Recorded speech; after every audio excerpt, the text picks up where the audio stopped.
with our group of Mannfordites. They're going to talk some more about the good old days and tell us some more wonderful stories about how ornery they were. Shall we start with Mr. Greenwood?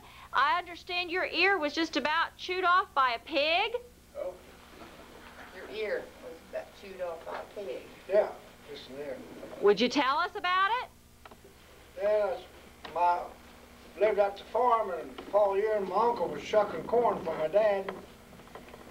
And I guess I was about 4 years old, 5. And I went down to the barn with my uncle. He was unloading corn in the crib, and I had a bunch of hogs, old sows, and little pigs. And I got in the wagon, and I grabbed one of the little pigs, and it squealed. And the old sow got us when she chewed my ear.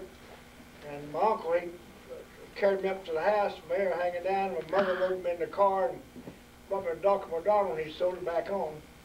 Ah, so it really just was about off, huh? This ear right here, my right ear. Did it bother your hearing at all? Did it? I've lost my hearing in this ear, though. I'm deaf in this ear now. Okay. Well, that's good. Somebody talented in your family that was a good seamstress, huh? Okay. What else? The old well in the middle of town. Oh, yes. Who's going to tell about the well?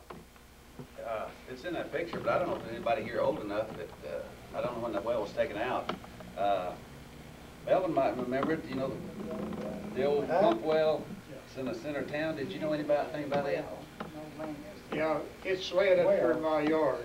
Oh, is it? It's a cast iron bale deal. They run off of an old cog wheel. And that's what they pumped their water with when they pumped it into the water tower. In later years, they went down in the bottom next to the river and dug some wells and put in submergible pumps. That's where we was getting our water from when we moved to the new town. But the old cog geared pump is what they pumped the water into the tower with when they had the tower before they drilled the new wells. Melvin, did you tear down the old water tower? I sure did. Huh? Yes. I thought you did. I cut it down. I've got a picture of it, of my youngest boy. After it hit the ground, he climbed up on it and took a picture of it. He's up there on the side of that water tank. The water was pretty hard to cut. I've cut quite a few oil field derricks, and you usually can cut an oil field derrick by taking out one leg of it. But when I cut that water tower, it just kind of pumped up, it wouldn't fall. Finally cut the second one and then dropped it. And cut it and moved it out to where I live now. There's a lot of it laying out there, the legs and the bottom bowl.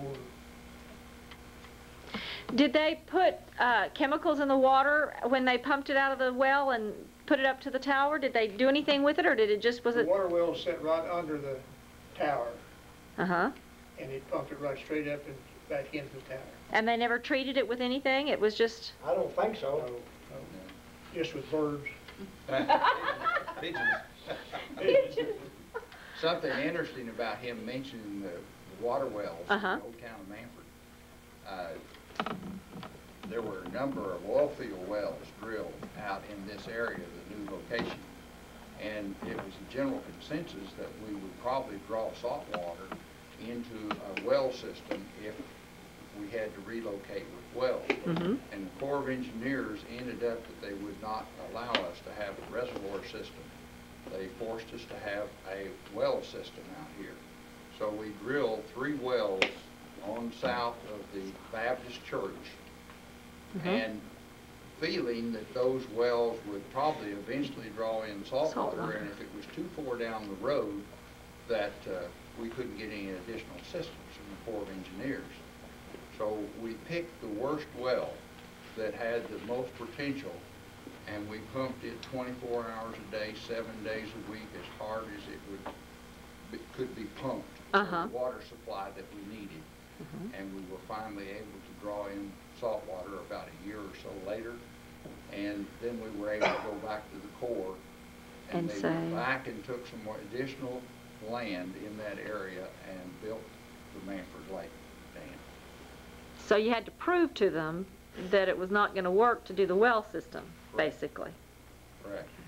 And that's why we got the Of reservoir. course, the city had to then run a bond issue to build a treatment plant, Mm-hmm. but the water supply source was there. I see. Well, that's interesting. Okay. Oh. The lady asked me here something about Highway 48. As we were relocating, Highway 48 used to be a gravel road that you could get stuck on, and I can even remember sometimes you had to stop and gather a little wood or some rock or something of that nature to put in the roadbed to be able to get on through because it washed out in some areas. Mm-hmm. Melvin knows that real well. Talk about it all the time. The relocation, because of the Keystone Reservoir, had no provisions for relocating a highway such as Highway 48. And the state had no money to acquire the right-of-way. So the Bristow Lions Club and the Mannford Lions Club underwrote the cost of acquiring the right-of-way for Highway 48. Bristow acquired the right-of-way basically from Highway 66 up to Highway 33, and then Mannford was responsible from Highway 33 on up to Highway 51. That went well because everybody had an interest. It improved the value of their property by having a paved highway in front of it. Compared to the old highway, it was marvelous just to be able to drive on. And that all went well, except we run into one individual out here on the 48 South, just a few miles south of 51, that had acquired a tract of land out there, and he didn't want to sell his land. Finally, we got him to put up a price for the half acre or so that we had to take, and it was quite expensive. But you managed to get it? To get the highway where it was there, and so there were a few additional bean suppers and chili suppers put on by the Lions Club to help pay for that. And approximately when was that? That was in the, would have been in the early 60s. Early 60s. Okay. When was first building moved, or when was the first transition made to the new town? Was it in 62? Was it in 61? I think. School opened in 62, 63. School opened in 62? Mr. and Mrs. Adsett, Forrest Adsett's mother and father. Resident of Mannford, Mr. and Mrs. Adsett first moved to town. They built the first new home Okay. in the new town. They didn't move their old home. They No, moved. they built that house new. Okay. Who was the last postmaster in the old town? Who was? Lester Lester Rhodes. Rhodes. He was the last postmaster. And the first one here.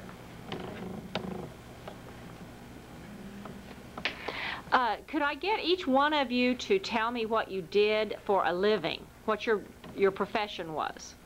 Start with Mr. Greenwood, how about, and go around? What do you do for a living? I farmed, run cattle, baled hay, and I've done custom hay baling sometime for all the people around the area. I used to bale a lot of hay. I bought my first hay baler in 1949. I done see. custom hay baling. Danny's kid, he used to work for him on a hay baler. Is that right? He can tell you all about it. Then later in the years, I drove a truck for haul cattle. About Okay. 1970 to 1998. A semi-truck, in other words. I went cross country. Okay. And Mrs. Mrs. Greenwood, what did, the homemaker? My main job was a homemaker, Okay. wife. Mail carrier. And, yeah, carried the mail for 9 years. Did you? Rural mail carrier. Substitute carrier. Substitute. All And right. I worked Hillcrest emergency room as an emergency room technician for 17 years. Wow. Okay. Mr. Taylor. At the time of relocation, I was vice president and cashier at the Mannford Bank, and later had my own loan company and all the businesses here in Mannford, and then later went on the road for an oil field supply company and retired, which was purchased by Texaco, and then I from there. 7 years ago. Okay. This is interesting. Mr. Young, I know you worked at the train depot for a little while. Yeah, that was my second job. First job I had when I come out of school, of course, worked for Billy. We baled hay that hot summer, very hot summer. I went to work for the Cimarron Telephone Company for about 2 years. And then I had the opportunity to train for railroad telegrapher at the Frisco Depot there at Mannford. Mm-hmm. And I done that for 2 or 3 years, and went to the Army and came out and had various jobs. Then I worked for the local lumber company. While the town was being built, we built many, many houses here in town. And then I worked in Tulsa for about 15 years. The past 25 years I've been self-employed as a carpenter for repair. Danny helped build our house and has done all the remodeling on it. Is that right? Still working on it. Where the hell Melvin's About house? everybody's house, yeah. How about that? Yeah. How about that? Okay. How For Danny, we couldn't make it. is that right? I couldn't either. How nice of you. What did you do, Mrs. Young? Well, when I left school, I didn't go to college. I went to work for Presses while I was looking for another job. And I worked at Presses for a couple of, or 3 months, and then I went to work for Atlas Life Insurance in the bookkeeping department. And then I retired to have children. So I was a housewife till all my children got up in school. I stayed at home. I was a stay-at-home mother, and very, very glad that I did. We didn't even think of anything else. I mean, we always knew we wanted children. We always knew we'd raise them. And so then, after the children got up, I worked as a meat wrapper at IGA, and then I went to work for Medical Care Associates of Tulsa, and that's where I retired from. Okay. A lot of different things. All right. Melvin, what did you do? Well, I've welded and worked on drilling wheels all my life. All your life. You did a few boat docks, I used Melvin. to scoop wheat for him. He sat on a pillar and drove the truck, and I couldn't drive. So he'd do the driving, and I'd do unloading the wheat. We'd follow the thrashing machines around over the country when he was thrashing. For goodness sakes. Then he's a welder. We just talked the other day. He's an independent oil producer, Melvin. He's worked in the oil field a lot, welding and also production. Tell us the story about Big Hole Stanley. Oh.